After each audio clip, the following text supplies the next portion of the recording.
दोस्तों टीआरएस हिंदी का highlight channel TRS clips Hindi में आपका स्वागत है। सीखिए, एंजॉय कीजिए। आप आपके सामने जो बैठे हुए हैं, आप उनकी एनर्जी से बाउंस ऑफ करते हो। एनर्जी, क्योंकि ये मैंने क्रिएटिव प्रोफेशनल्स के साथ देखा, मेरे साथ भी होता है। जो मेरे सामने बैठे हुए होते हैं, मैं उनकी एनर्जी से बाउंस ऑफ कर लेता हूँ। तो होता ही है। आप जिनसे देखिए, आप जिस भी आदमी से मिलते हैं, जैसे आप छोटे बच्चे से बात करते हैं, बेसिकली पढ़े लिखे आदमी हैं आप, आपकी भाषा ठीक है, आप हिंदी अच्छी बोलते हैं, उसके बाद भी आप बच्चे से कहते हैं बीता है, छोटा है, क्या कर रहा, आप छोटा नहीं बोलते हैं बिकॉज आप उसके बचपने से बाउंस ऑफ कर रहे होते हैं। जो आपके घर में पैट है वो तो बोलता भी नहीं है, मेरा जो पैट है वो तो बोलता भी नहीं है, बट उसकी आंखें बोलती हैं। वो आप उससे कुछ खाने के लिए पूछो कि कौतुक ट्रीट लेगा, ट्रीट है ना, कौतुक को अब ट्रीट चाहिए, तो उसकी फिर नाक चलनी शुरू होती है ना, तो उससे बोलता है वो। तो आप उसको भी समझते हैं।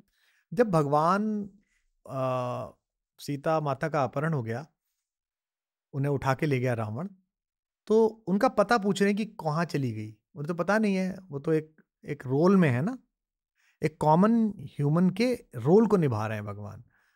या कुछ लोग मानते हैं कि भाई कॉमन ह्यूमन ही थे, इतना बड़ा काम करा कि भगवान बन गए, जो भी है दोनों में से। तो वो बात कर रहे थे पशु पक्षियों से। In one of my session, somebody asked me this question, a young girl or a boy, he asked me, sir, how can be this, such a silly thing could be possible that such a reverend, such enlightened, such a great person is talking to, plants, talking to trees, talking to birds. हे खगमृग, हे मधुकर श्रेणी, तुम देखी सीता मृग नैनी। अरे हिरन से पूछ रहे हैं, भाई आपने तो नहीं देखी थी। ये पॉसिबल है बॉस। अभी इस शो के बाद मैं गौशाला आपको लेके चलूंगा, उसके पहले मैं 3 अपने काम करने वालों को अंदर घुसा दूंगा, वो चुप बैठी रहेंगी। The very foot step they heard about my, कि अब मैं अंदर आया, वो जो जहां बैठी होगी वो खड़ी हो जाएगी और अब पास आने की कोशिश करेंगी, और वो एक दूसरे से लड़ेंगे कि पहले मैं और पहले मैं। और मैं उन्हें कुछ नहीं देने जा रहा हूं, मैं सिर्फ उनके गले पे हाथ फिराऊंगा, माथे पे हाथ फिराऊंगा, उनसे बात करूंगा। तू कैसी है लाड़ो, तेरे चारा क्यों बचा हुआ है, ये पैर में क्या हो गया तेरे। तो इसका मतलब बात समझ रही है, इसका मतलब मैं भी उनकी बात समझ रहा हूँ।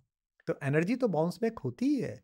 नकारात्मक लोगों के साथ नेगेटिव होती है। आप उनके साथ बैठ लीजिए, आप कोई नेगेटिव लोगों के साथ बैठ लीजिए, लगातार 5-6 दिन बैठ लीजिए, आपके अंदर नेगेटिविटी आनी शुरू हो जाएगी। ये शायद लाइफ की सबसे जरूरी स्किल होती है।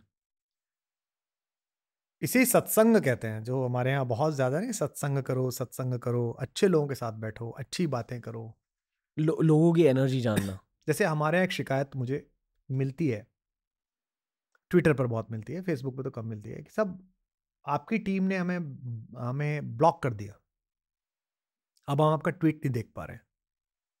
सो ये कैसे होता है भाई, 10 मिलियन लोग हैं, तो थोड़े से ब्लॉक भी होंगे, 10-20 हज़ार, 5 हज़ार, 10 हज़ार लोग ब्लॉक होंगे। क्यों हुए? क्योंकि मैंने पहले कह दिया भाई ये मेरा वर्चुअल घर है, इसमें गेट खुला हुआ है, आप आ सकते हैं, यू जस्ट स्टे, बैठिए, खाना खाइए, बात करिए मेरे से। लेकिन यहाँ आके आप गंदगी करेंगे, गालियां बकेंगे, गंदी चीजें फैलाएंगे, अफवाहें फैलाएंगे, तो I will not permit this. तो उसका तरीका क्या होता है, जेंटलमैन्स वे क्या है कि आप उन्हें उठाइए, बाहर तक छोड़ के आइए और दरवाजा बंद कर लीजिए। तो दिस ब्लॉक इज जस्ट देख, मेरी आपसे कोई नाराजगी नहीं है, बट मैं नहीं लिखूंगा कहीं जाके ऐसी चीजें, और मैं आपकी बर्दाश्त भी नहीं करूंगा। तो उससे क्या होता है, आपके चारों एक खुशनुमा वातावरण रहता है। आलोचना तो करिए, कोई दिक्कत नहीं, you just criticise me, I will welcome that, I am used to welcome all that. But आप गालियां बकेंगे, गंदगी करेंगे, जातिगत टिप्पणी करेंगे, महिलाओं के लिए कुछ बोलेंगे, किसी और के लिए बोलेंगे, तो आई विल नॉट टॉलरेट। तो बाउंस बैक तो एनर्जी करती है। बहुत सारे लोग ना बहुत कुछ बनना चाहते हैं, कोई भी अच्छा आदमी नहीं बनना चाहता। लोग अच्छे हीरो, अच्छी हीरोइन, अच्छा इंजीनियर, अच्छा डॉक्टर बनना चाहते हैं, अच्छा आदमी नहीं बनना चाहता। तो बेसिकली जब आपके घर में दूध ही नहीं है, तो आप मिठाई कैसे बनाओगे? आप चर्चा कर रहे हो कि मैं लड्डू बना लूँ, बना लेके मैं घेवर बना लेता हूँ, नहीं मैं ये बना लेता हूँ। अरे भाई दूध ही आपका पोल्यूटेड है यार, यूरिया का है, दूध ही आपका सेपरेटा है जिसमें से फैट निकला हुआ है, तो बनाओगे ही क्या इसमें? और दूध का है, वो अंदर का तत्व है, अंदर का एग्जिस्टेंस है, जो सोल है, आपने वही करप्ट कर दी। इसलिए हमारी पुरानी कहानियों में जितना भी है, वो पूरी योजना राक्षस की क्या है कि सोल करप्ट कर दो। शरीर करप्ट कर दोगे तो शरीर तो ठीक हो जाएगा, भगवान न करे किसी को कैंसर हो जाए, किसी अंग में हो जाए, ऐसे काट दो, रेडियोथेरेपी कर दो, उन सेल्स को मार दो, स्टेम सेल मेडिकेशन भी आ रहा है, बट आप सोल ही करप्ट कर दो किसी की, फिर मुश्किल है उसका लौटना, फिर वहां से लौटना मुश्किल है। तो वो जो सोल है उसे बचाए रखना।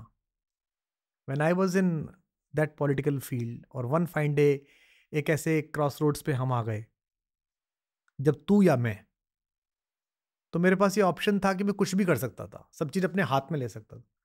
तो मैंने कहा ये तो नहीं करेंगे, ये तो इस दिन के लिए नहीं पैदा हुए कि हम ये सब करते फिरें। तो एक बहुत बड़े लीडर ने मुझसे पूछा था कि फिर करोगे क्या, लास्ट में बचेगा क्या? पॉलिटिकल कैरियर तो एक आदमी खत्म कर देगा, और फिर ये तुम कैसे करोगे? तो मैंने उसको कहा कि क्या बचना, मतलब तुम पर क्या बचेगा? तो मैंने कहा मैं चाहता हूँ परसेप्शन बचे बस। वो जो परसेप्शन है वो सोल है। आप ड्राइवर को समझाते नहीं हो कि आपको देख के मुस्कुराना है, आपको गले लगाना है। आप कलकत्ते में शो के बाद पीछे भागती हुई एक औरत जिसको आर्थराइटिस है, जैसे चलने में भी प्रॉब्लम है, पर वो भाग रही है पीछे और आके रोने लगी, और उसने अपने गले का हार निकाला डायमंड का, और मैं उसको रोक रहा हूँ और वो मेरे गले में डाल रही है कि मैं बस आपको देखना चाहती थी भैया। और मैं कह रहा हूँ भैया भी बोल रही हो, सावन का वक्त है, मुझे उल्टा देना चाहिए, तुम मुझे क्यों दे रही हो? बोले नहीं, मैं तेरे गले में डाल रही हूँ, तो माँ को दे देना, मेरी भाभी को दे देना। वो ये नहीं देख रही है कितने का है, मैं नहीं देख रहा हूँ कितने का है, जबकि उस शो का मैंने पेमेंट लिया है। तो ये जो कनेक्ट है ये तभी आएगा जब आप सोल बचा लोगे। और मेरे स्पिरिचुअल जितनी भी लड़ाई है, और जो भी मैं अब कर रहा हूँ, जो मैं भारत कुलम स्कूल बनाना चाहता हूँ, रेजिडेंशियल स्कूल 3000 बच्चों का, जिसके लिए रिसोर्सेज जुटा रहा हूँ, लोगों से मांग रहा हूँ, खुद कमा के डाल रहा हूँ ट्रस्ट में, वो इसीलिए कि मैं एक ऐसी जनरेशन तैयार करूँ। पहले 3000 बच्चों के साथ एक एक्सपेरिमेंट करूँ, ठीक हो जाए तो फिर अलग अलग जगह करूँ, ताकि जो बंदा आए वो 18 ईयर्स का जो आए तो वो अपनी पूरी एग्जिस्टेंस बचा के आए।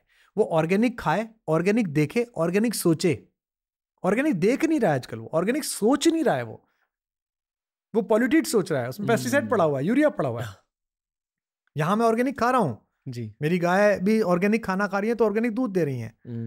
लेकिन ऑर्गेनिक सोचने वाले लोग कैसे पैदा होंगे? वो तभी होंगे जब मैं 8 साल के बच्चे को तीसरी क्लास में अपने पास बुला लूंगा, और जब 18 साल का करके भेजूंगा 12th करके, तो वो IITian तो होगा, वो एंटरप्रेन्योर तो होगा, वो टॉपर तो होगा CBSE का और बाकी बोर्ड्स का, और उसको दुनिया की बड़ी यूनिवर्सिटी बुला रही होंगी, बट उसके शरीर में एक भी एलोपैथी की गोली नहीं गई होगी, वो नेचुरोपैथी से, आयुर्वेद से और योगा से ठीक हुआ होगा।